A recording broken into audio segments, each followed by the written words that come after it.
नियम बना दिया जाए कि अगर आप गर्म कपड़े नहीं पहनेंगे तो आप पर 100 रुपये का फाइन लगाया जाएगा। पहले ये सोचना पड़ेगा कि ये फायदा किसके लिए था, गर्म कपड़े पहनने में फायदा है या 100 रुपये देने में फायदा है? गर्म कपड़े पहनने में फायदा। सिंपल सी बात है। तो सड़क के सेफ्टी के जो रूल बने हैं वो हमारी सुरक्षा के लिए है, हम उनको रुपए क्यों दें? बिना मतलब के चालान क्यों कटवाना हमें? हम अपनी सुरक्षा के लिए जब ये काम हो रहा है तो हम उसको एक्सेप्ट कर लें। उसके अब उनके लिए क्या क्या काम होते हैं, कुछ करणीय कार्य होते हैं और कुछ अकरणीय कार्य होते हैं, यानी कि जो काम हमें करने चाहिए और कुछ ऐसे काम है जो हमें नहीं करने चाहिए।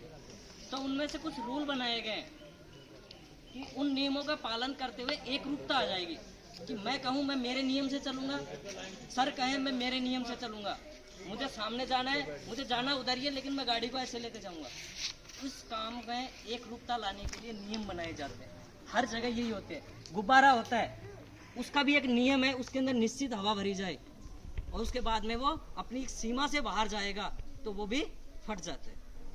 तो उन नियमों में कुछ नियम है सिंपल से, जैसे कि एक नियम आपके सामने, कोई बताएगा ये किधर की तरफ सिग्नल दे रहा है? ये हर गाड़ियों में होता है, आपको ये एरो नहीं मिलेगा। आप इंडिकेटर से अवगत है, इंडिकेटर जानते हैं ना?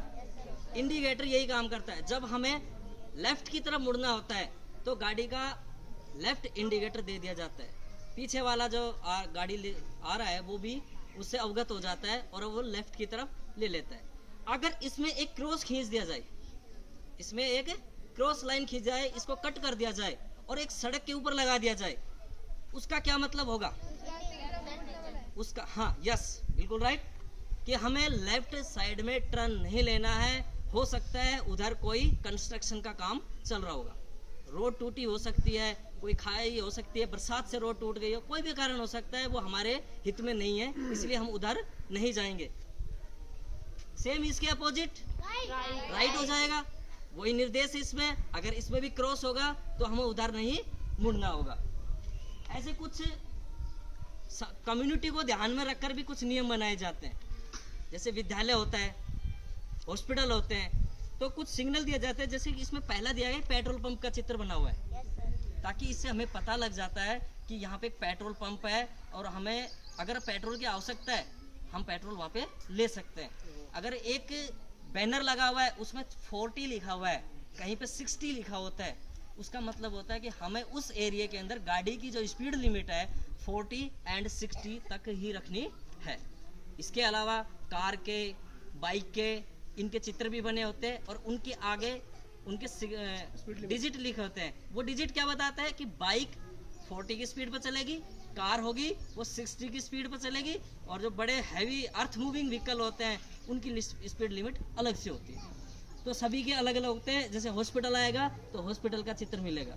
तो ऐसे बहुत सारे आपकी किताब में भी होते हैं, आप उनको जरूर रीड करें, ये आपके हित में है और इसी पे आपका भविष्य भी निर्धारित है। और एक और है, आजकल जो सोशल मीडिया का हम जो प्रयोग कर रहे हैं उसके अंदर सबसे बड़ी कमी क्या आ रही है कि दुर्घटना में वो व्यक्ति पड़ा हुआ तड़प रहा है और हम क्या कर रहे हैं उसके साथ, उसकी वीडियो बनाने लगे।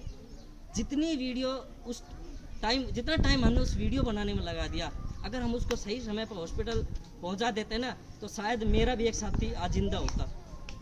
माजरी से था, कृष्ण नाम का लड़का, हमारे साथ तिजारा में पोस्टिंग थी उनकी, और जब वो घर से आ रहा था तो पुलिया से नीचे जैसे उतरा ना, उसका एक्सीडेंट हो गया। लोगों ने कम से कम 15 मिनट तक उसको वहीं पटके हुए रखा। जब उसको हॉस्पिटल लेके गए तो डॉक्टरों ने कहा कि थोड़ा सा और समय पे ले आते ना तो हम इसको बचा लेते थे, क्योंकि ब्लीडिंग बहुत ज़्यादा हो चुकी थी। और आज वो हमारे बीच में नहीं है।